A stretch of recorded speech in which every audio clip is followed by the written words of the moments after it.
March 3 കാടിന്റെ ആഴങ്ങളിൽ കാറ്റ് ഇലകളോട് പറയുന്ന രഹസ്യം കേൾക്കുന്ന ദിനം.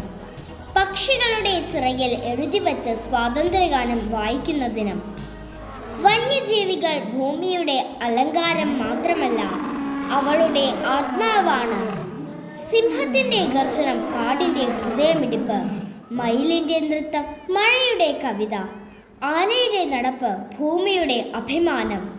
ഇവ ഇല്ലാതെ പ്രകൃതി ഒരു പൂർത്തിയാകാത്ത കവിതയായി മാറും. എന്നാൽ ഇന്ന് ആ കവിതയുടെ വരികൾ മായ്ച്ചു കളയപ്പെടുകയാണ്. വനങ്ങൾ ചുരുങ്ങുന്നു, നദികൾ മങ്ങിയിരിക്കുന്നു. വേട്ടയാടലിൻ്റെയും ലാഭലോഭത്തിൻ്റെയും ഇരയായി അനവധി ജീവികൾ നിശബ്ദമായി ഇല്ലാതാകുന്നു. ഒരു മാൻകുഞ്ഞിൻ്റെ ഭീതിയുള്ള കണ്ണുകൾ നമ്മോട് ചോദിക്കുന്നുണ്ട്, ഞങ്ങളുടെ കുറ്റം എന്താണ്? വന്യജീവികളെ സംരക്ഷിക്കുക എന്നത് കരുണയുടെ ഒരു ചെറിയ പ്രവൃത്തി മാത്രമല്ല, അത് മനുഷ്യന്റെ ഉത്തരവാദിത്വത്തിന്റെ മഹത്തായ പ്രഖ്യാപനമാണ്.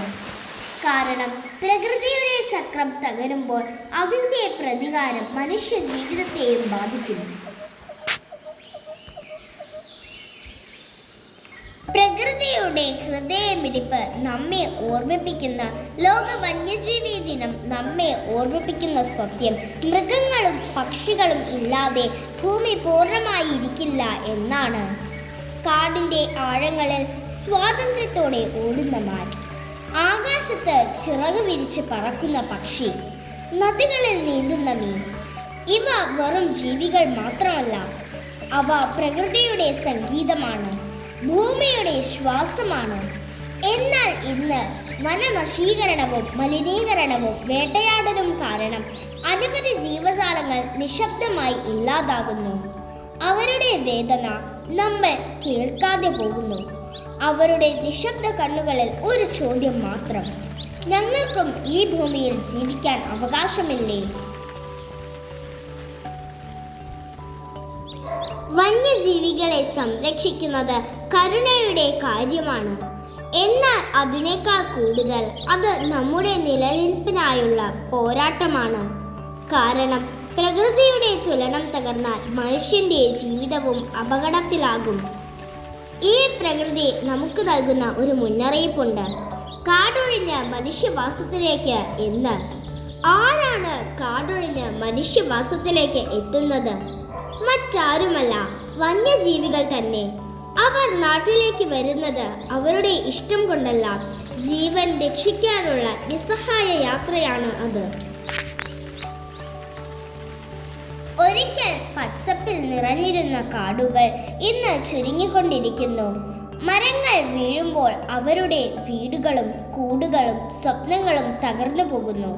ഭക്ഷണത്തിനായി കാട്ടിലൂടെ അലഞ്ഞ് നടന്നിരുന്ന മാൻകുട്ടിയും വെള്ളം തേടി നടന്നിരുന്ന ആനയും ഇന്ന് മനുഷ്യ വീടുകളുടെ വാതിൽക്കൽ എത്തുന്നു.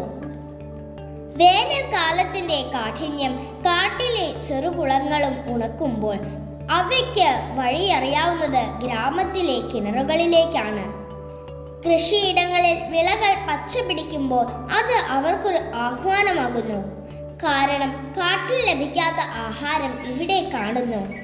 എന്നാൽ നമ്മൾ കാണുന്നതോ അക്രമം മാത്രം. അവരുടെ കണ്ണുകളിൽ ഭയം നിറഞ്ഞിരിക്കുന്നു. മനുഷ്യനെ കണ്ടാൽ അവർ ഓടുന്നു.